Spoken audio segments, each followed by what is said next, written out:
how do authorities use HHIs? Well, they mostly use them in merger control, and particularly for horizontal mergers. Now, you can calculate an HHI in any case, and sometimes authorities do so, but it's most useful in horizontal mergers because there you really can see the difference in concentration before the merger and after the merger.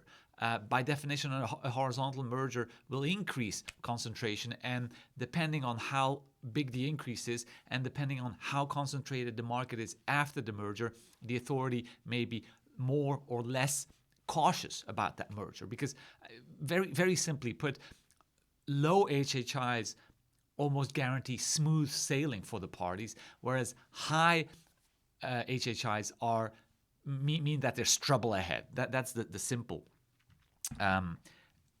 message.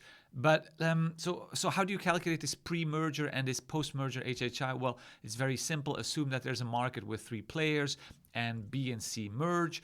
Well, authorities would then typically calculate the pre-merger HHI. So they would square these market shares and then add them all up. And that gives you 3,800. That's the pre-merger HHI. The post-merger HHI is 5,000. And so the difference, the delta, is 1,200. I think most authorities would consider that a big increase in concentration in an already very concentrated market. So that would definitely mean trouble ahead.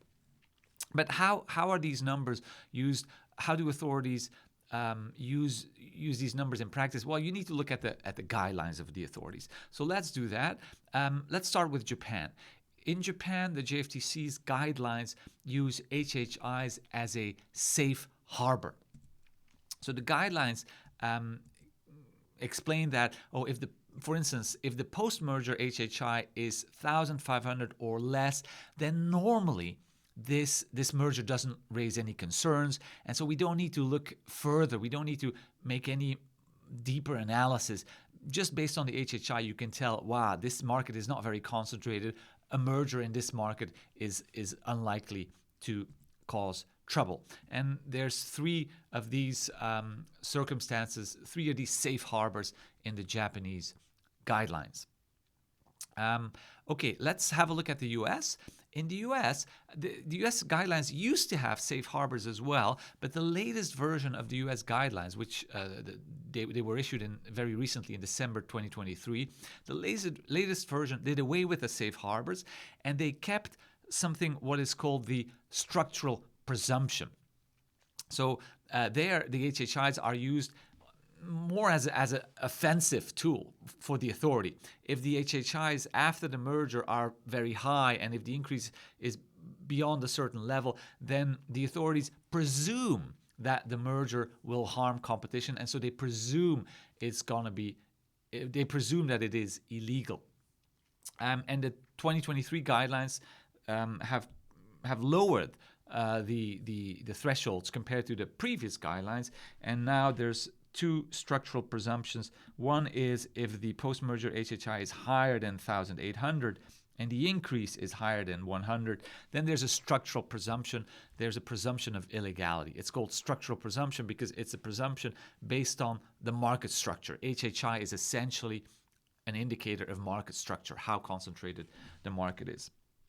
And then the second structural presumption combines market shares with the delta in HHI. So if the merged firm's market share is higher than 30% and the increase because of the merger is higher than 100, again, there's going to be this presumption of illegality. It is a presumption, but it's a rebuttable presumption. And so the parties can then argue, well, HHIs are high or seem high. It's a concentrated market, but this merger will not harm competition because, and then they have to substantiate their rebuttal.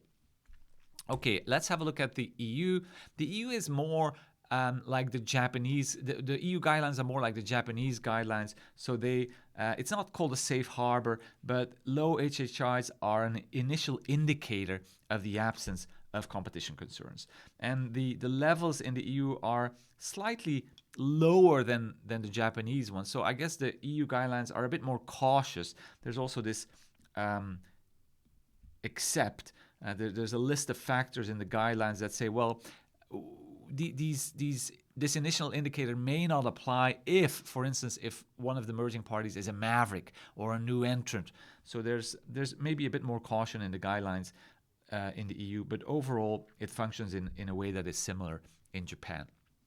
Okay, so there you have it. That's the HHI. It's a simple mathematical formula, but it's quite a powerful tool in competition law cases. So whether you're a competition lawyer or an economist or just someone following what competition authorities do, it's good to know. So that's it, and thanks for watching.